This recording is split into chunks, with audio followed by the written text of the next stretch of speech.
প্রবীর ভৌমিক এই ছবির producer, Annie artist, Krishna Banerjee artist, Sharmishtha AD. তো আমরা সবাই আছি আজকে। বিরাট কিছু সময় নেব না, কারণ অলরেডি আমরা একটা পার্টি মোডে চলে এসেছি। আপনারা প্লিজ আমাদেরকে আশীর্বাদ করুন। এই ছবিটা আসছে 29 তারিখ, 28 তারিখ এটা প্রিমিয়ার। ছোট্ট দুটো কথা ডক্টর প্রবীর ভৌমিকের থেকে শুনে নেব। এই মাধ্যমিকে পড়েছিলাম। Good afternoon everybody. নতুন কি দিচ্ছ? প্রত্যেককে হ্যাপি দোলি অ্যান্ড যেটা হচ্ছে হোলির শুভেচ্ছা প্রীতি।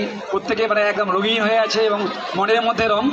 তো যেটা হচ্ছে যে 30 কোটি বাঙালির খুব মনের কাছের গল্প শরৎচন্দ্র চট্টোপাধ্যায়ের অভাগী স্বর্গ।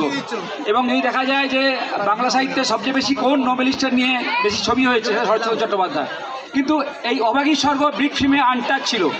তো এটা আমার পক্ষে খুব মানে সৌভাগ্যের বিষয়। ডক্টর প্রবীর ভৌমিক অভাগী স্বর্গ ইন বিগ ফ্রেম। সো সারা পৃথিবী ঘুরে বেড়াচ্ছে এই ছবিটা, বিভিন্ন জায়গায় অ্যাপ্রিসিয়েটেড হয়েছে আর সিলেক্টেড হয়েছে। 29 মার্চ আপনাদের কাছের হলে আসছে, থিয়েটারে আসছে, আপনারা দেখুন। এবং শরৎচন্দ্রের সাহিত্য যেটা ছিল মানে কথাশিল্পীর, তার যে ফ্লেভারটা আপনারা এনজয় করুন। এবং ডেফিনেটলি আমি I am assure you everybody you will enjoy this film.